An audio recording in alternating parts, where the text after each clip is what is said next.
Mener du det? Vi skal aflevere den her til Ella Augusta. Hun ved ikke, at hun er nomineret til P3 Guld.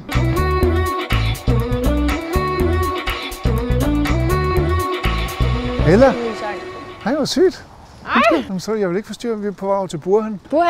Burhan, han er nomineret til P3 Guld Talentprisen. What, hvor sygt. Ja, fordi de revitaliserede hans karriere lidt. Jeg tror, de tænker, nu er det mændenes år igen. Burhan er tilbage. Burhan har jo aldrig været væk, men altså nu er han tilbage. Men jeg tror, det er fordi, det har været meget med kvindernes år, der har været nu, og som er kvinder og dansk musik. Nu tror jeg, de er tilbage til, nu er det mændene. Okay, spændende. Ja. Ej, for at være helt ærlig, så er det faktisk til dig. Det giver ikke nogen mening. Må jeg godt åbne? Ja, altså jeg ved ikke noget om det. Jeg er så forvirret lige nu. Ej. Altså, er det til Burhan, eller er det til mig? P3 lytterhittet? What? Mener du det? Ej, det er jo fuldstændig sindssygt. Så er det med første dag, vi er nomineret. Ej, hvor er det godt, det er jo sindssygt. Det er jo fuldstændig sindssygt. Det er en kæmpe situation. Fortæl dem alle sammen, jeg kommer hjem. Det er en kæmpe situation, det her.